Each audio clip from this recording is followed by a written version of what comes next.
Hello and welcome to my gardening journey. I'm John and it's May. I honestly can't believe how May has got here. This year is going unbelievably quickly. I'd just like to take a moment to ask you to consider liking and subscribing. It takes me a bit of time to do these videos and it'd just be really appreciated if you would take the time to like and subscribe and maybe even leave a comment. So if you do, thanks very much for that. So April has just finished and April has been a great month here in Norfolk. It's been really warm, it's been dry, but not too bad. But now May is here, the weather is changing and it's got a little bit cooler and it's been raining, which has been wonderful for the garden and it means I don't have to do the watering. So in this episode, I'm going to be talking about some issues I've had with getting some hold of seeds. It's been really difficult since a lot of the seed companies have shut down, and I'll go over what I've been trying to do in order to get some seeds. It's also time to do some successional sowing, particularly of radishes at the moment for me. These are really fast growing crops, so I need to keep on top of those if I want a nice fresh supply of young radishes to eat. And I thought also I'd just give you a tour around the garden just to see how things are going right now and just talk about some of the plants that I have been growing. So thanks a lot and I hope you stick around.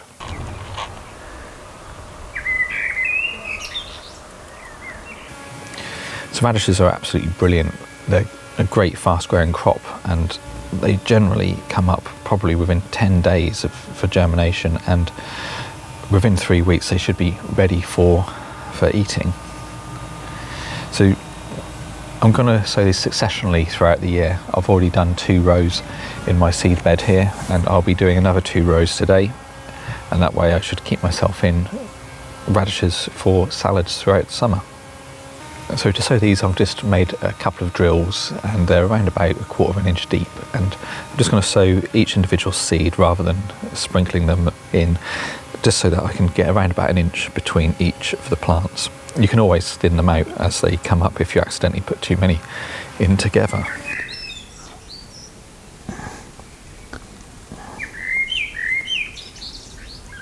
Best eaten when they're young, so just sowing a few at a time means that you can keep a fresh supply for your salads.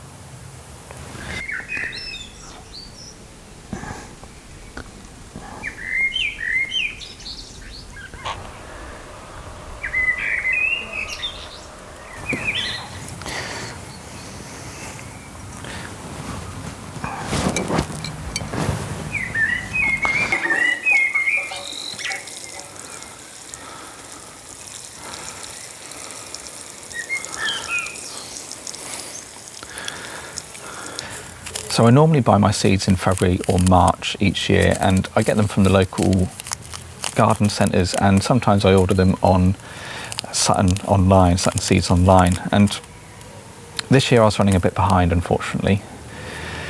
I don't know why, but I just was. And it got to the point that I needed to actually buy some, and that's when lockdown actually kicked in.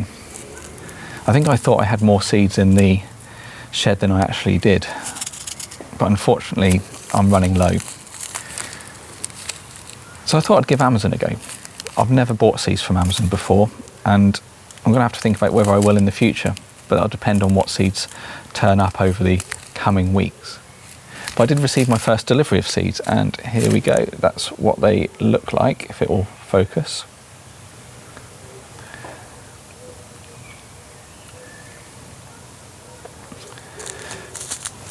Now they look like they've come from China.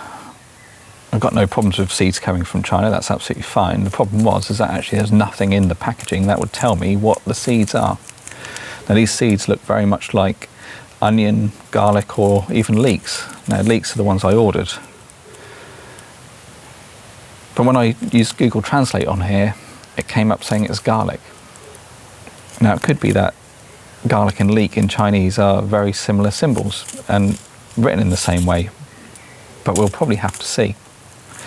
So it'll be interesting to see whether these germinate or not, and it'll be interesting to see what they turn into. So before I finish here at the seed bed, I'm going to try sowing these seeds I got from Amazon. So I don't really know what they are, and I'm just going to run one little drill down in the seed bed and just sow a few of these seeds. I can always thin them out later on depending on what I find is growing. So yeah, let's just get on with that then.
sorted and the new seeds in the ground, which I hope will turn out to be leeks, I thought it would be a good opportunity just to show you around what's happening in the garden. It's been around about a month since I actually started sowing lots of things here, and things are going fairly well. Behind me, as you can see, there is a plot of potatoes, and they're doing okay. They're coming up quite well. So just to remind you, this year I'm trying some in the ground and I'm trying some in the bags, and to be honest, both are looking pretty good. The ones in the plot here just behind me, I think are a little bit too tight, and I'm just a little bit worried that they might get blight later on just because there isn't much airflow between each of the plants. But I just need to keep an eye on those. My onions and garlic are doing really well, and I'm hoping that they will soon be ready for harvesting. So these ones were sown October, I think it was, last year. I might put up the video with those on just on the card on here, and you can start to see the bulbs are forming on the onions, so definitely progressing well now. I have started a few seeds off inside the house as well, and this is because my greenhouse is currently out of action because of the building work that's going on. Now, the seeds that have started off in there are doing okay. It does get a little bit dry in there quite quickly, particularly when the sun is beating down on the glass that they're in front of, but I think they should be doing okay for the first sowing of this year. So in there I've got some lettuce, and I've probably got about a 70% germination rate on those seeds at the moment, and I've also got some peas which seem to be doing all right as well. So those crop will go out into the garden probably in the next few weeks, and I'll also then start sowing directly into the beds as well. So some tomato plants, again around about a 70% germination rate on those as well, and they seem to be doing okay. The seeds that's probably done the best so far have been the courgettes. I've got far more plants than I need considering how heavily they do crop. And those ones should hopefully be being transplanted in the next week or so as well. So we'll see how they go. There you have it. That's the first weekend of May all sorted, and I think at the moment the garden's doing okay. Hopefully over the next month I shall be getting some more seeds sown, looking at doing some runner beans later on, which will be I think really good and heavy crop for later on. And I'm also going to start thinking about what crops I want to be sowing ready for winter at the end of the year. I'm hoping the builders will start back next week, and the project here will continue, and I'll hopefully get my greenhouse all back and up and running in the not too distant future. So if you haven't already, please like and subscribe, and I'll see you next time.